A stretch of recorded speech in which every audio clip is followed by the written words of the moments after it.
دعا کی تو اللہ تعالیٰ نے آپ کی دعا کو قبول فرمایا، اور حضور صلی اللہ علیہ وسلم نے اپنے صحابہ کو خوشخبری دے دی کہ اے صحابہ، اللہ کی طرف سے خوشخبری آ گئی ہے کہ اللہ ہمیں فتح عطا فرما دے گا۔ تو پھر اللہ نے فتح عطا فرمائی بھی۔ وہ جو بدر کا میدان تھا، جس طرح کافر تھے وہ صاف جگہ تھی، اور جس طرح حضور علیہ السلام کے صحابہ تھے ادھر ریت تھی، تو ریت سے پاؤں جو ہے وہ پھسل جاتا ہے، اور صحابہ کے ذہن میں یہ بات آئی کہ مشرکین مکہ کفار جو ہیں وہ جس طرف ہے اس طرف ریت نہیں ہے، ہماری طرف ریت ہے۔ تو یہ خیال آیا ہی تھا تو اللہ کی طرف سے رحمت کی بارش کا نزول ہو گیا، اللہ نے رحمت کی بارش عطا فرما دی۔ تو بارش سے وہ پانی جو تھا بارش کا، اس سے ریت جم گئی، اور صحابہ کرام کے لیے جنگ کرنا پہلے کی نسبت آسان ہو گئی۔ تو اللہ کے پیارے حبیب علیہ السلام کے صحابہ نے اس جذبے سے وہ جنگ لڑی کہ اللہ تعالیٰ نے حضور علیہ السلام کے صحابہ کو عظیم کامیابی عطا فرمائی۔ اور یہی وہ دن تھا، یہ پہلی جنگ تھی مسلمانوں کی اور مشرکین مکہ کی، اور اللہ تعالیٰ نے عظیم فتح عطا فرما دی۔ اور جب اللہ نے فتح عطا فرما دی تو حضور علیہ السلام اسی بدر کے میدان میں اپنے صحابہ کو نماز پڑھا رہے ہیں، اور آقا علیہ السلام مصلی امامت پر کھڑے ہیں، اور صحابہ کرام پیچھے صفیں بنا کر کھڑے ہیں۔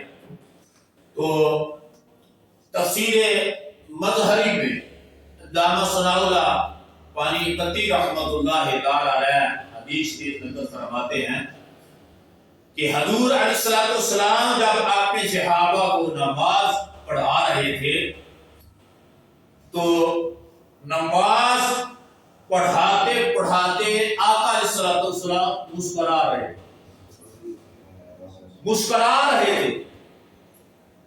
اب یہ سوال ذہن میں آتا ہے کہ اگر امام صاحب مصلی امامت پہ کھڑے ہو، مقتدی پیچھے صفیں بنا کر کھڑے ہو، تو امام چاہے مصلی پہ غصے والا چہرہ بنا کر کھڑے ہو، چاہے وہ مسکرا رہے ہوں، پیچھے مقتدیوں کو پتہ نہیں چلتا۔ کیوں؟ اس لیے کہ مقتدی جو ہے وہ نماز کی حالت میں اللہ کی بندگی کرتے ہوئے وہ ادھر ادھر یا امام کے چہرے کی طرف نہیں دیکھتے، اگر دیکھیں گے تو نماز ٹوٹ جائے گی۔ تو یہ ہماری نماز ہے کہ ہم اگر اپنے امام کی طرف حالت نماز میں دیکھیں تو ہماری نماز ٹوٹ جاتی ہے۔ یہ ہماری نماز ہے۔ ایک اللہ کے پیارے حبیب علیہ السلام کے صحابہ کی نماز ہے کہ وہ نماز کی حالت میں بھی حضور علیہ السلام کا بددعا کا چہرہ دیکھتے تھے تو نماز ٹوٹتی نہیں تھی، مزید نماز کو عروج عطا کر دیتا تھا۔ تو عن جابر قال كنا نصلي مع رسول الله صلى الله عليه وسلم في غزوة بدر إذ تبسم في صلاته فلما قضى الصلاة قلنا يا رسول الله صلى الله عليه وسلم رأيناك تبسمت قال مر بي بقعيدا۔ حضور علیہ السلام جب نماز پڑھاتے مسکرا رہے تھے تو حدیث شریف کے لفظ ہے فلما قضى الصلاة قلنا يا رسول الله صلی اللہ علیہ وسلم، صحابہ نے نماز کے بعد عرض کیا یا رسول اللہ صلی اللہ علیہ وسلم، آپ نماز پڑھاتے ہوئے مسکرا کیوں رہے؟ صحابہ نے یہ سوال کیا کہ یا رسول اللہ صلی اللہ علیہ وسلم رائینا کا تبسم کا، کہ آپ نماز پڑھاتے ہوئے مسکرا کیوں رہے تھے؟ تو حضور علیہ السلام نے آپ نے جواب میں یہ نہیں کہا کہ اے میرے صحابہ آپ نماز تو اللہ کی پڑھ رہے تھے، بندگی اللہ کی کر رہے تھے، آپ کو کیسے پتہ چلا ہے کہ میں نماز پڑھاتے مسکرا رہا تھا؟ یہ حضور علیہ السلام نے جواب میں یہ نہیں کہا، کیوں؟ اس لیے نہیں کہا کہ حضور علیہ السلام بھی جانتے تھے کہ کئی میرے ایسے صحابہ ہیں وہ بندگی تو اللہ کی کرتے ہیں لیکن نماز کی حالت میں بھی چہرہ میرا ہی دیکھتے رہتے ہیں۔ حضور یہ بھی جانتے تھے، اور حدیث شریف میں آتا ہے کہ آقا علیہ السلام جیسے سامنے دیکھتے ہیں اسی طرح آپ پیچھے سے بھی دیکھتے ہیں۔ تو چونکہ برادر مکرم محمد غلام مرتضی صاحب آپ نے شروع میں یہ فرمایا تھا کہ غزوہ بدر کے حوالہ سے کچھ بیان کیا جائے اور اس کے ساتھ ساتھ ہمارے ذوق کے لیے کوئی نہ کوئی اشعار بھی پیش کیے جائیں، تو میں انشاءاللہ ان کا یہ کہنا جو اشعار بھی ہو وہ بھی موقع کی مناسبت سے عرض کر دیتا ہوں۔ تو آقا کریم سید عالم صلی اللہ تعالی علیہ وسلم سے صحابہ نے کہا یا رسول اللہ صلی اللہ علیہ وسلم آپ مسکرا کیوں رہے تھے؟